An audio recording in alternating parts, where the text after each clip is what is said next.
Hey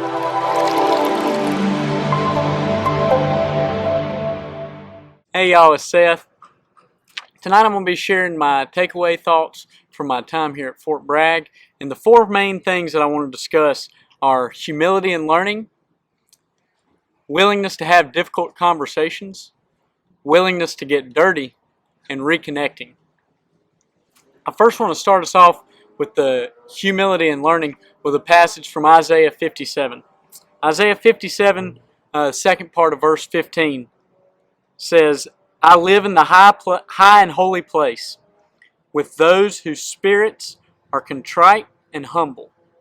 I restore the crushed spirit of the humble and revive the courage of those with repentant hearts. So before coming to Fort Bragg, my previous assignment was in Korea. God was already preparing me to come to Fort Bragg while in Korea. I went to Korea with the mindset that I was going to change things. I was going to be the point of contact in Korea, to be able to connect to other believers across the peninsula. I was going to start a Bible study at Camp Casey. I was going to reach out to every person in my unit. I was going to make the Camp Casey ministry look like the Fort Lewis ministry looked. I didn't come there with a humble attitude, and I didn't come to seek out what God was already doing there at Camp Casey. And I didn't accomplish what I thought I was going to accomplish while at Camp Casey and while in Korea. But thankfully, God blessed me with a couple men that I could invest my life into and my time while in Korea, despite my own arrogance and pride. God really humbled me while I was in Korea and prepared me to come to Fort Bragg. So I just wanted to share that the framework, God was already setting the framework for Korea.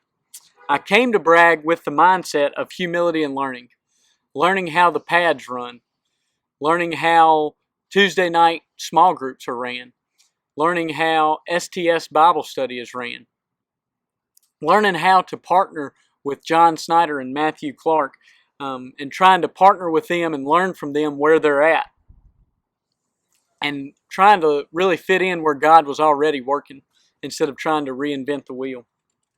By having this mindset, I was able to come here and be a part of the community. And the community opened me with arms wide open. They really displayed the principle and the message shown through 1 Thessalonians 2, verse 8. We loved you so much that we were delighted not only to share the gospel of God, but our lives with you as well, because you had become so dear to us. And that's exactly what happened when I came here. The community here at Bragg shared their life with me. I was able to move into the pad and have great roommates like Dave Locka, Dave Borhenny, and Andrew Arias. God allowed me to partner and learn with them through my entire time at the pad. And even more so during the coronavirus time, where we were just able to invite small amounts of people over to our house and just share life with those men through the pad. I was also able to get time with John Snyder and his family and Matthew Clark and his family, and those men really discipled me on a weekly basis while opening their homes and their families to me and really just sharing their life with me. And countless other families in our ministry did the same thing throughout the whole time here. So they really modeled that. And through having the learning mindset, I was able to see God work through my life. And I was able to see God work in the lives of those around me. And God really taught me how to get out of my comfort zone while I was here. So being able to have that learning and humble mindset, I'm still working on it. I'm not perfect in it by any means, but God really started to push me out of my comfort zone. So the second thing I wanted to hit on is the learning and the willingness to have difficult conversations. So I do not lean into difficult conversations much, and it's something that's very awkward for me, as for probably most of you. And one of the things that I realized is some conversations may not be as difficult or as hard as we perceive them to be. And one of the things that through godly counsel and through the Word, I was taught to just trust God in having those conversations. Trust Him to protect you during and afterwards when you have those conversations. One major example that I thought of, and it happened pretty early on in my time here, was a conversation with my brother and really good friend Dave Locka about Bible study.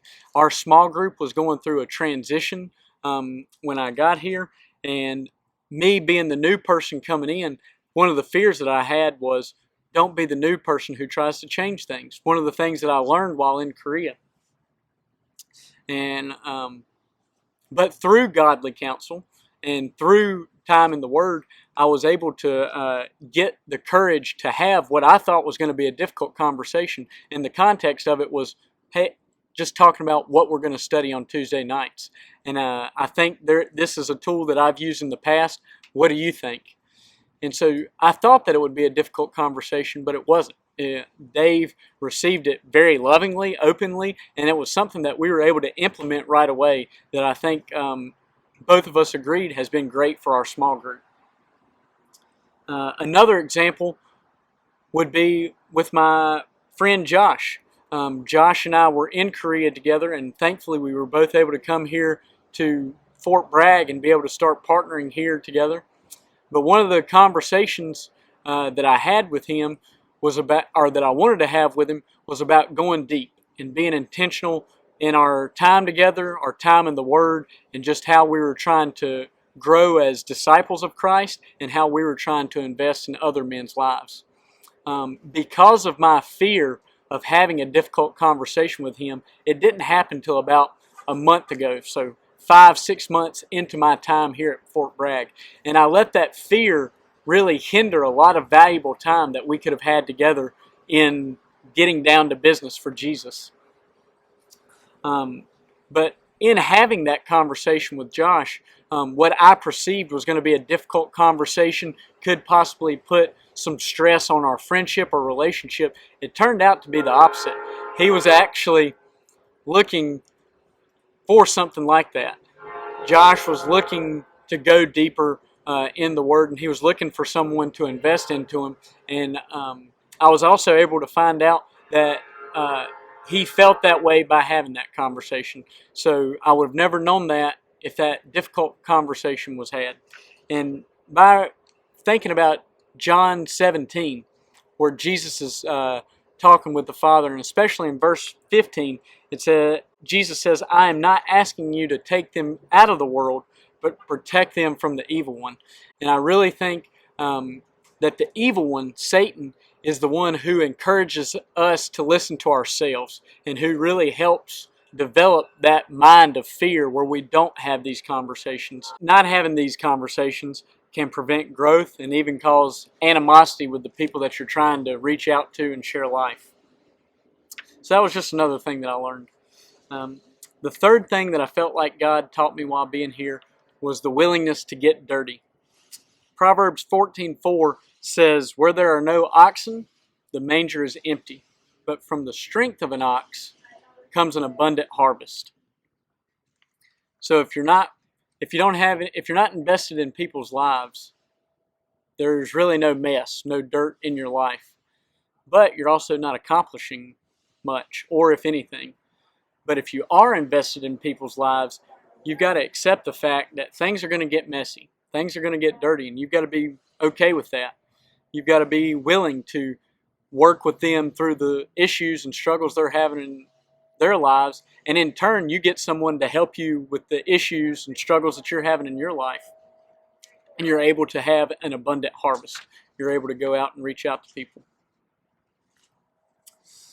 One of the big things that I feel like God has shown me through that was the willingness to work through emotions and deep-seated beliefs that we have because of previous fear, previous hurt that we've had, or even sins that we've committed. And one of the guys that I've been helping with through time here at Bragg, we've been able to work through these emotions. And a lot of anger and a lot of hurt gets stirred up from the past. But in that, when that anger and hurt gets stirred up, we've been able to point it back to the Scriptures every time. What does Jesus say about this? And we're able to pinpoint and really fight off or attack those lies that Satan stirs up of that anger and hurt that we have from the past, and really hold it accountable to Jesus. Pointing back to the scriptures has been an instrumental tool in battling these emotions. It's been messy, it's been time consuming, it's taken a lot of commitment, but I think it's been rewarding for all involved. For myself, just learning how to do that and working through my own emotions through it, and then for the men that I've been able to reach out to that God has blessed me with. And most importantly, it's just a reminder, Seth has not done anything. The guys in the pad that we've reached out to, we're not doing anything. It's Jesus working through us, and we're just blessed to be able to be a part of it. One of the things that requires, though, getting dirty and getting involved in people's lives, is just knowing ahead of time that it's going to take a lot of emotional and mental energy. So being willing to sacrifice that for the people that you love, and really the people that God loves. And I think Jesus set a perfect example in Matthew 16. So if you want to take a second and flip to Matthew 16, we're going to start in verse 7 and just read a passage of how Jesus had got dirty with his disciples. He was willing to get dirty with his disciples and help them. So starting in verse 7 of Matthew 16. As they began to argue with each other because they hadn't brought any bread, Jesus knew what they were saying, so he said, "You have so little faith. Why are you arguing with each other about not having no bread? Don't you understand even yet? Do you remember the 5,000 I fed with only 5 loaves, and the baskets of leftovers you picked up? Or the 4,000 I fed with 7 loaves, and the large baskets of leftovers you picked up? Why can't you understand that I'm not talking about bread? So again I say, beware of the yeast of the Pharisees and the Sadducees. Then at last they understood that he wasn't speaking about the yeast in the bread, but the deceptive teachings of the Pharisees and the Sadducees. So Jesus very easily could have gotten frustrated with the disciples. He could have very easily got up and said, "I'm through with y'all, this is it," and left them. Instead, he reminded his disciples what he had already done and what he was continuing to do. And he taught them and helped them work through their fears and the doubts that they had. I fall short of Jesus' example set here every day, but I think I get frustrated easily. But God is continuing to refine me and teach me more patience, grace, and love for his people. The fourth thing that I want to hit on tonight is reconnection. So one of the things that I was looking forward to about coming here to Fort Bragg was being reconnected with old friends. One especially was Caleb Fassler.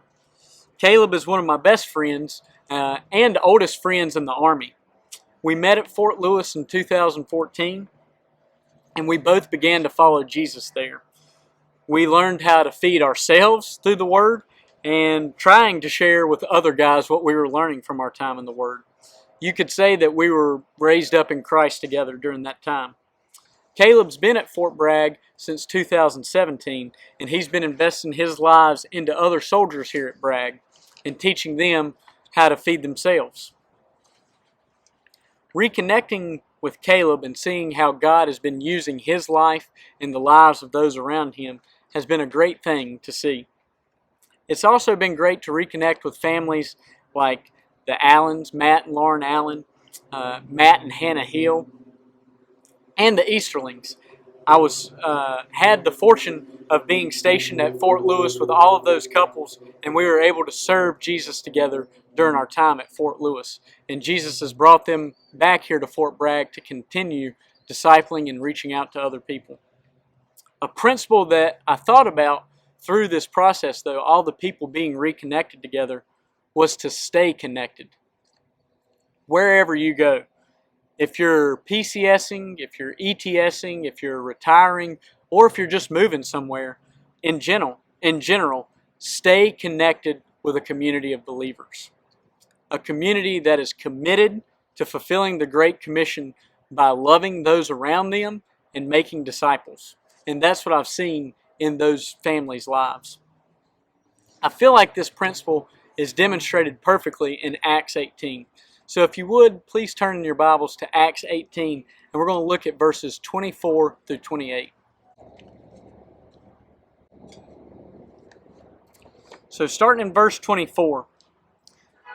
Meanwhile, a Jew named Apollos, an eloquent speaker who knew the Scriptures well, had arrived in Ephesus from Alexandria in Egypt. He had been taught the way of the Lord, and he taught others about Jesus with an enthusiastic spirit and with accuracy.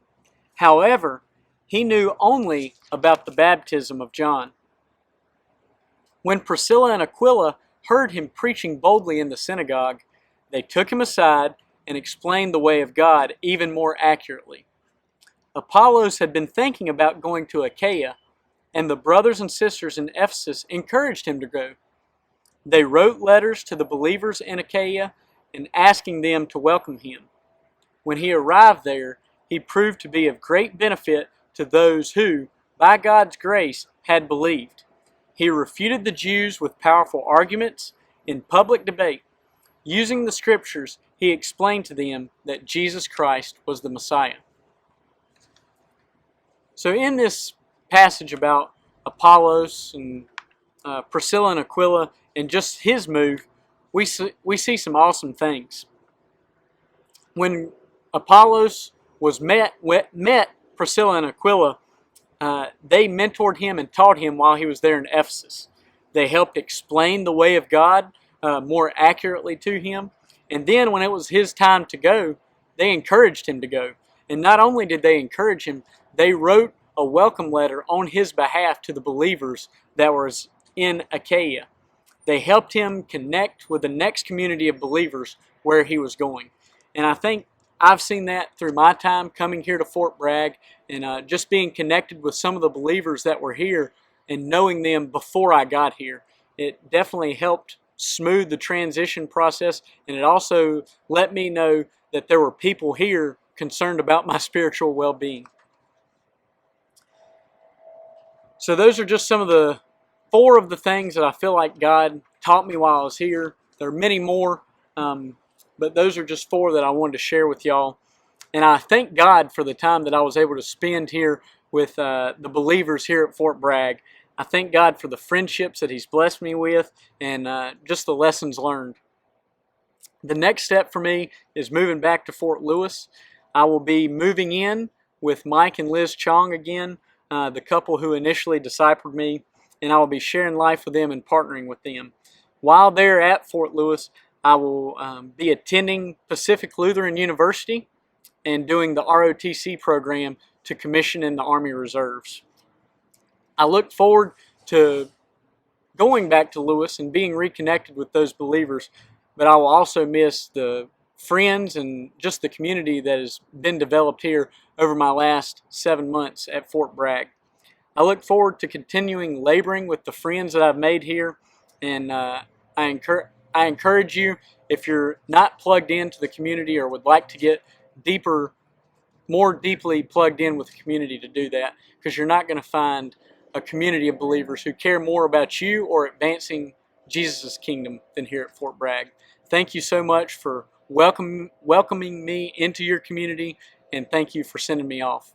I hope y'all enjoyed this message, and I hope that it was convicting. Until next time.